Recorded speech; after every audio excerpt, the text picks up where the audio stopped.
Hello guys, welcome to my channel tech लगाओ। आज इस वीडियो में आपको आंगनवाड़ी वेबिनार वीडियो खास तौर से जूम पे ज्वाइन किया गया था, तो इस वीडियो को ज़रूर देखें। इस वीडियो में कन्या पराया धन है, इस बारे में चर्चा किया गया है और बाल विवाह संबंधी चर्चा किया गया है। बाल विवाह कैसे रोका जा सकता है, तो ये सारी जानकारी है इस वीडियो। और वीडियो अच्छी लगे तो लाइक ज़रूर कर देना, बस एक एक लाइक ज़रूर करते जाना, कम से कम 100 लाइक। वेबिनार में अवसर प्रदान करने के लिए मैं आप लोगों का बहुत बहुत आभारी हूँ। मुख्य रूप से बाल विवाह पे अपनी बात में रखना चाह रहा हूँ। बाल विवाह, जैसा कि हमारे पूर्व वक्ताओं ने काफी प्रभावशाली ढंग से अपनी बात रखी है, दो तीन बातें हैं जो मैं कहना चाहता हूँ। एक तो ये है कि जो हमारी विरासत है, तो वो अभिज्ञान शाकुंतलम का एक श्लोक है, उसमें बहुत अच्छे से अभिव्यक्त है। अर्थो ही कन्या परकीय एव तामद्य संप्रेष्य परिग्रहीतुम जातो ममायम विशद प्रकामा प्रत्यर्पितन्या सेवांतरात्मा। तो ये पूरी विवाह संस्था की इसमें एक तरीके से व्याख्या की गई है। लेकिन आज का हमारा जो संवैधानिक ढांचा है, जो संवैधानिक आधार है, जो व्यक्ति की गरिमा पे आधारित है, तो उसमें इस श्लोक में कहा गया कन्या पराया धन है। तो हमें पहले इस अवधारणा को ही बदलना है कि कन्या पराया धन नहीं है, वह व्यक्ति है और इस नाते व्यक्ति का विकास होना आवश्यक है और विकास में बाल विवाह सबसे बड़ा बाधक। दूसरी बात, अभी हमारे पूर्व वक्ता ने कहा कि पुत्री को संपत्ति में बराबर के अधिकार माननीय उच्चतम न्यायालय ने दे दिए हैं, लेकिन हम लोग व्यावहारिक रूप से देख रहे हैं कि जो वरासत हो रही है उसमें अभी भी लड़कियों का नाम नहीं आ रहा है।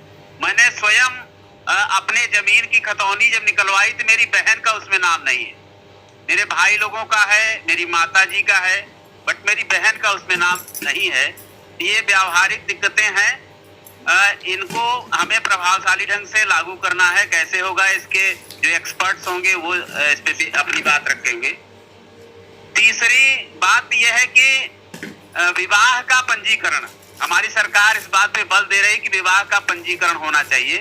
तो एक बड़ा हथियार विवाह पंजीकरण भी हो सकता है कि बाल विवाह रोकने में, क्योंकि जब आपको पंजीकरण कराना है तो वैलिड डॉक्यूमेंट, तो इसके लिए विवाह का पंजीकरण भी बहुत आवश्यक है, एक बहुत बड़ी भूमिका ये अदा करेगा।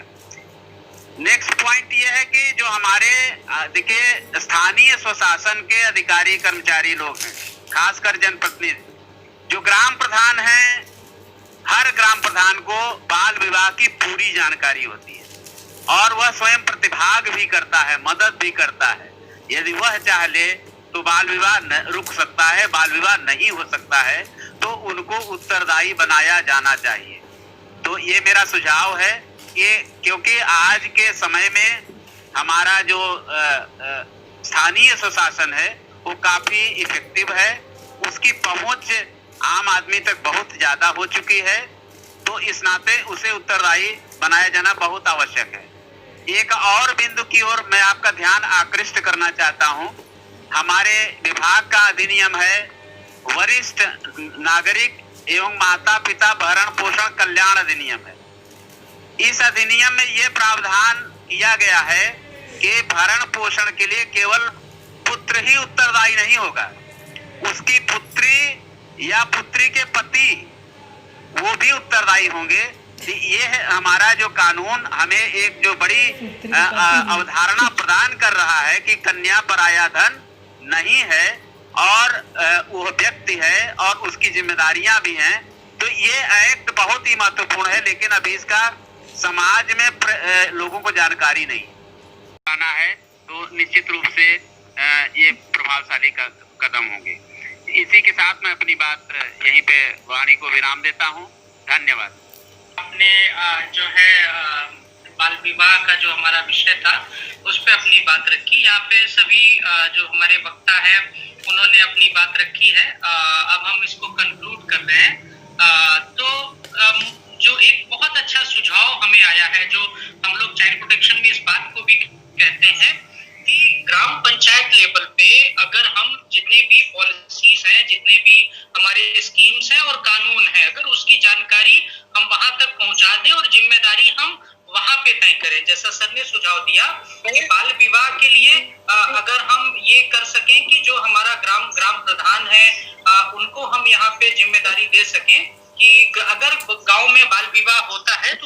जिम्मेदारी या पूरी जो ग्राम पंचायत है, जो ग्राम सभा में हमारे मेंबर्स होते हैं, सरपंच हैं, उसके बाद उनके पंच हैं, उन सभी की जिम्मेदारी अगर हम तय करें तो निश्चित तौर पर ग्राउंड लेवल पे इस पे प्रभावी कार्रवाई हो सकेगी।